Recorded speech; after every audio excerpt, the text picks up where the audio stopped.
성도 여러분, 오늘은 9월 11일 금요일입니다. 하나님 말씀은 창세기 43장 1절에서 15절입니다.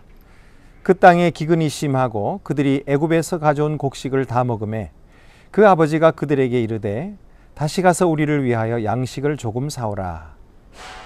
여러분, 기근은 계속되고 있지요.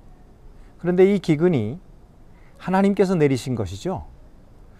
그렇다면 이 기근은 축복일까요? 저주일까요?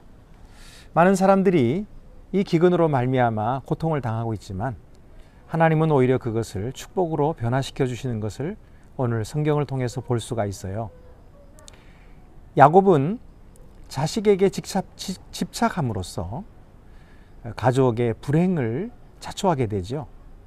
요셉에게 집착함으로써 형들의 미움을 당하게 하고 결국은 요셉에게 큰 불행한 일이 닥치게 되었습니다.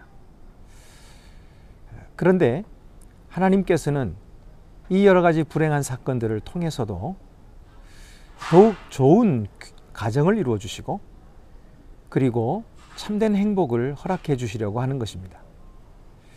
자, 지금 이야기가 어떻게 진행되었습니까? 요셉이 총리 대신이 된 것을 형제들은 모르고 있고요.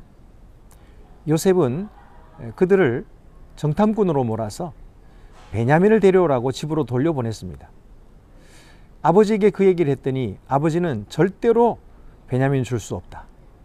또다시 요셉 대신에 베냐민에게 집착하고 있죠. 그렇게 함으로써 점점 어려움을 겪고 있습니다. 그런데 그렇다고 해서 기근이 끝나지 않습니다. 기근은 계속해서 더 심해집니다. 할 수 없어서 아버지가 말을 하죠. 자식들에게 너희들이 가서 곡식을 사오라. 그렇지만 자식들은 말합니다. 이 유다가 말하죠. 아버지, 그 사람이, 다시 말해서 애굽의 총리 대신이 너희들이 동생을 데리고 오지 않으면 나의 얼굴을 보지 못하리라고 말했습니다. 그러니까 베냐민을 데려가야 합니다. 왜 베냐민이 있다고 말을 했느냐 하고 말했지만 우리가 일부러 말한 것이 아니고 그 사람이 묻는 말에 대답했는데 그 사람이 데리고 오라 한 것입니다. 이렇게 얘기를 합니다. 그리고서는 아버지가 우리를 보냈으면 벌써 2번 갔다 왔을 것입니다. 그리고 유다가 하는 말이 이제 만약에 베냐민을 데려오지 못한다면 저의 생명을 가져가십시오. 그러면서 자기의 목을 내놓고 형제를 구하려고 하는 것이죠.